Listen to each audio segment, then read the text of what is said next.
Hi, I'm Alex. I was admitted to Stanford University on December 1st, 2020, and I want to help you do the same. So let's get straight into the video. I first want to talk about the organization that helped me get into Stanford. So let's give a round of applause to QuestBridge. QuestBridge is dedicated to connecting low-income students like myself to top universities in the country. This year, a total of 1,464 students were admitted to top universities like MIT, Princeton, Stanford, and Yale. The best school being Stanford, of course.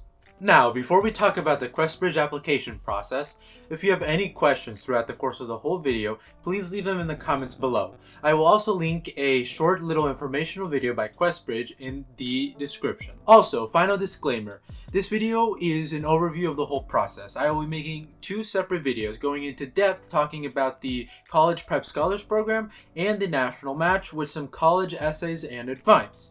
If you don't know which either of those are, we will get to that pretty soon. Now, the first thing I want to talk about are the requirements to apply. QuestBridge looks for two key things from students: a recommended income of $65,000 or below, and lots of motivation.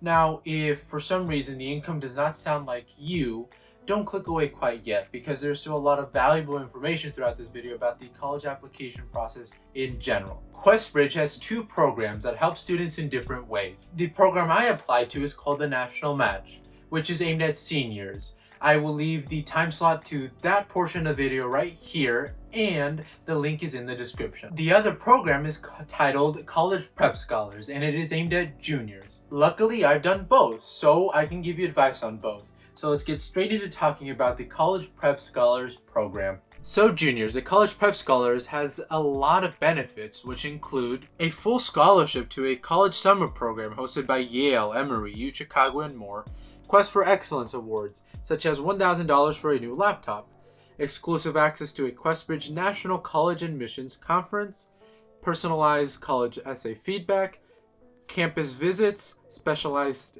guidance, and peer-to-peer community support. Additionally, getting in is a great indicator that you will qualify for the National Match program. However, it is not a guarantee. If you don't get in, you can still qualify for the National Match. So there's really nothing to lose.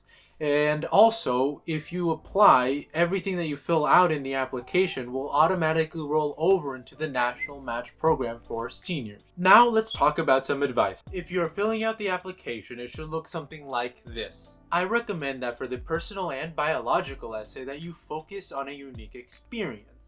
I say that because a lot of colleges like these types of unique experiences and upbringings because they stick out amongst all these other essays. In my case, I talked about my family grocery store that I have worked in since the age of 9. I talked about how working there made me more disciplined and responsible, and how that impacted my relationship with my culture and with my academics. I will get into more detail about these essays in a later video, and the pop-up will be right here. Additionally, if you're interested in knowing some of the stats that helped me get into Stanford, here will be another pop-up.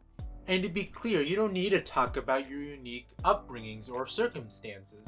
Not all of us have saved kids in the Middle East from dying, so we don't all have these unique upbringings, but it's just something to consider. Moving on, seniors, let's talk about the National Match, everyone's favorite program. But before we talk about some of the benefits of the program, I want to talk about the process. This application opens up late in the summer, and as a part of the application, you have to submit a list of 12 ranked schools from the 32 plus available through QuestBridge. So from late summer to mid-October, you have to pick the schools that you are interested in attending before you actually know if you got into the program or not. Now, that might suck, but with some hard work, you can get in. Additionally, you have to complete many essays, including a long personal or biological essay. But you have all summer, so you have plenty of time to get it all done. If you get in, congratulations! You are then considered a finalist. And my goal is to help you get to this stage because that means two important things. Number one, you have a chance to get a full ride scholarship to one of the schools that you ranked. And number two, if you don't get in, you still can participate in the second window, the regular decision window, where most students get in anyways. And on top of that, you don't have to fill out another application, with the exception of some schools like USC that require the Common App. These two opportunities lead to over 3,500 students out of the 6,800 eligible getting into top schools for the 2020 year. That's more than 50%. I don't know about you, but I prefer 50% over some of the really low acceptance rates at some of these schools. QuestBridge can really help you stick out.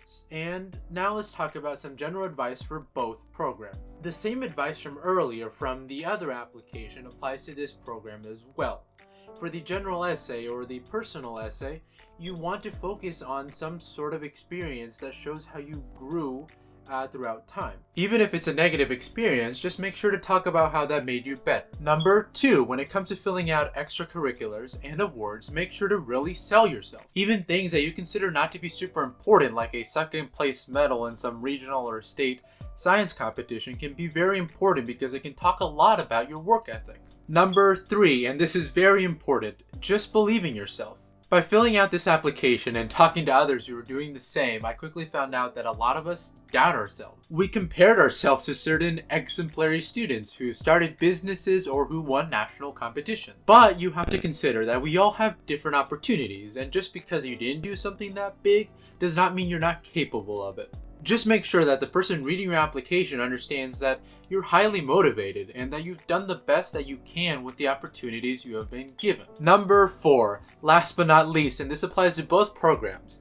If you do not qualify for either, it does not mean that you wouldn't make it at one of these top schools. In most cases, students that don't qualify are already part of wealthier school districts, or their incomes are slightly too high. If this happens to you, you still have other routes through the Common App and the Coalition app.